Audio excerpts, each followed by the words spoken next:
नमस्कार, मैं हूं आपके साथ दिव्या तिवारी। आप देख रहे हैं यूपी मांगे उत्तर। फतेहपुर में एक बार फिर धर्मांतरण का मामला सामने आया है और जिससे सूबे में हड़कंप मच गया। दरअसल आरोप इस बार चर्च के पादरी पर लगे हैं। शिकायतकर्ता का आरोप है कि उसे पैसे और नौकरी का लालच दिया गया और उसका धर्मांतरण करवाया गया। मामले में पादरी समेत 60 लोगों पर मामला दर्ज हो गया है।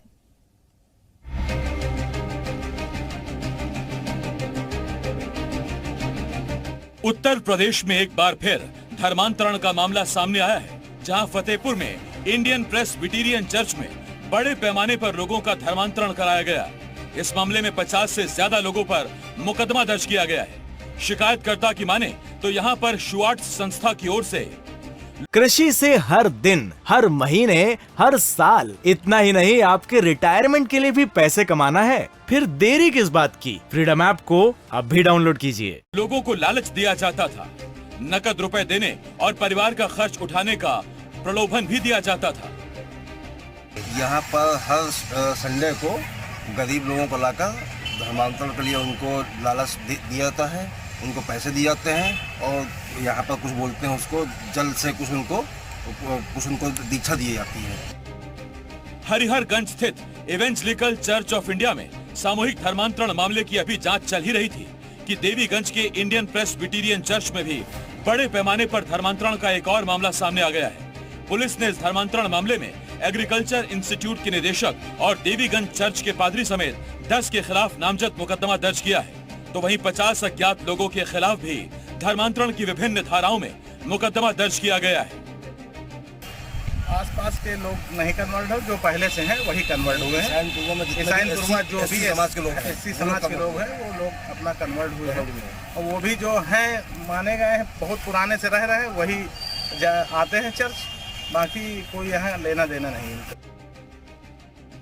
शिकायतकर्ता के मुताबिक 25 जनवरी 2021 को उसकी मुलाकात रामचंद्र नाम के एक व्यक्ति से हुई, जिसने उसे हिंदू धर्म छोड़कर ईसाई धर्म अपनाने का प्रलोभन दिया और कहा शुआर्ट्स संस्था नकद रुपए देगी और परिवार का खर्च भी उठाएगी। इसके बाद रामचंद्र शिकायतकर्ता को चर्च ले गया, जहां शिकायतकर्ता को पादरी ने नौकरी दिलाने का वादा किया था। ब्यूरो रिपोर्ट, जी मीडिया। चलिए चर्चा को शुरू करें। उससे पहले आपको बताते हैं कि आखिर धर्मांतरण की मॉडस ऑपरेंडी क्या होती है। तो धर्मांतरण की मॉडस ऑपरेंडी क्या है, ये हम आपको ग्राफिक्स के जरिए कुछ अहम जानकारियां दे रहे हैं। एक धर्म को मजबूत बनाना मकसद होता है। धर्मांतरण से लोगों को विशेष धर्म से जोड़ा जाता है और दूसरे धर्मों पर वर्चस्व कायम करने के लिए इसका इस्तेमाल होता है। देश की डेमोग्राफी बदलकर वर्चस्व कायम करना।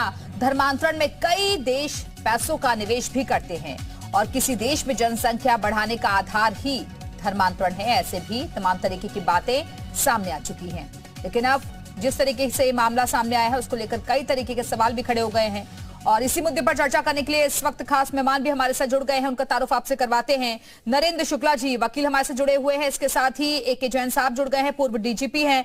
रमाकांत दुबे जी जुड़े हुए हैं, जो कि पीआरओ है शुआर्ट्स यूनिवर्सिटी से, जिस पर तमाम तरीके के आरोप लग रहे हैं। वीरेंद्र प्रताप जुड़े हुए हैं, महामंत्री हैं वीएचपी के। और अवनीश सिंह फतेहपुर से हमारे साथ हमारे सहयोगी जुड़े हुए हैं। बहुत बहुत स्वागत है आप सभी मेहमानों का। लेकिन सबसे पहले अवनीश, मैं आपके पास ही आऊंगी।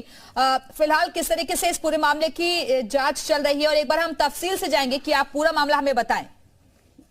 जी देखिए, बता दें कि ये मामला है 21, ये मामला है दिसंबर का 2021 का, जब इनको बाकायदा यहाँ से लाया गया था। फतेहपुर खागा के एक गांव के सुजरही के रहने वाले एक व्यक्ति के संपर्क में ये आए थे।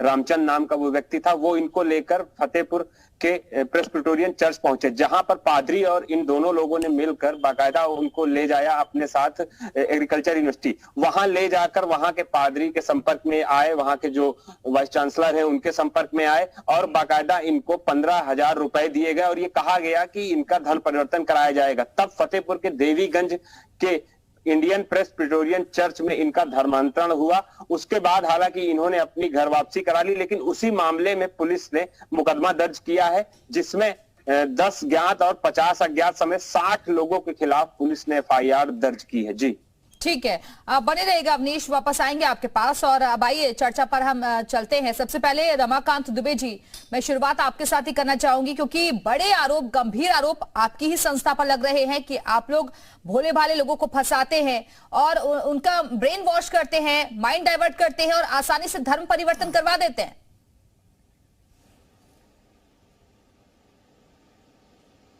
चलिए, अभी आवाज उन तक नहीं पहुंच पा रही है।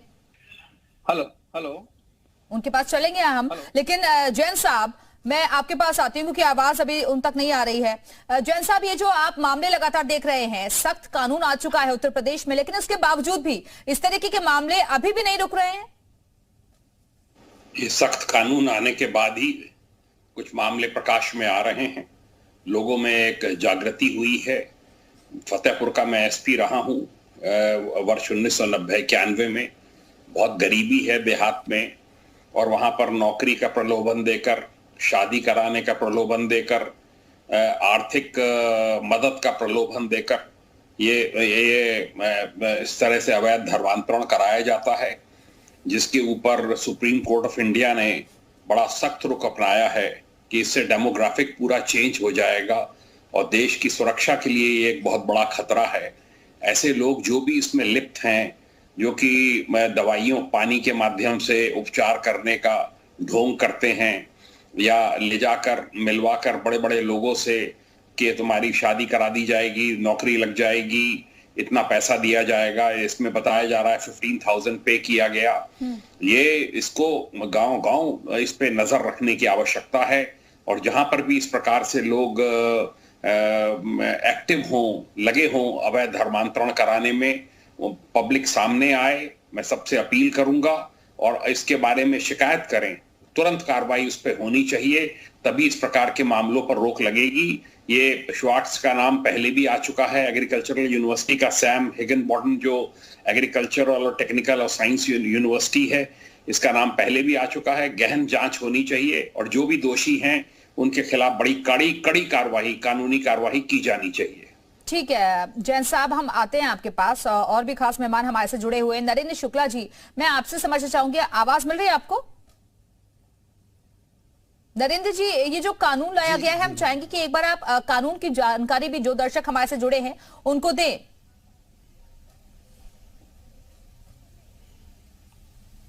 जी, ये कानून योगी सरकार का एक बहुत ही महत्वपूर्ण और एक विजन के तहत ये कानून लाया गया, जिसके तहत वास्तव में जबरदस्ती किसी का धर्म परिवर्तन कराना या आर्थिक स्थिति, आर्थिक तंगी के आधार पर लालच देकर किसी भी वर्ग को जो है धर्मांतरण कराना, ये अपराध की श्रेणी में है। इसमें वास्तव में 10 साल तक की सजा का प्रावधान है और 15 से 50 हजार तक का इसमें जो है आर्थिक दंड है। और ये एक मोनोपोलिंग चलती है कि जो गरीब गांव के या निर्धन जो आर्थिक रूप से कमजोर व्यक्ति होते हैं परिवार को, उनको ये लोग एक संस्था के थ्रू, ये लोग जबरदस्ती लालच के थ्रू, जैसा जैन साहब कह रहे थे, उनकी लाचारी का लाभ उठाते हुए उनका धर्मांतरण करवाया जाता है, जो पूर्णतया अवैध है। हालांकि सरकार की उस पे जो है बहुत ही पैनी नजर है और इस पे जितनी भी हो कठोरतम कार्रवाई करनी चाहिए और कानून जो है इसमें सख्त है। और जैसा कि सारी चीजें पता है, FIR हुई है, इन पे कार्रवाई होगी, ऐसा हम विश्वास करते हैं। ठीक है। कृषि से हर दिन, हर महीने, हर साल, इतना ही नहीं आपके रिटायरमेंट के लिए भी पैसे कमाना है? फिर देरी किस बात की, फ्रीडम ऐप को अब भी डाउनलोड कीजिए।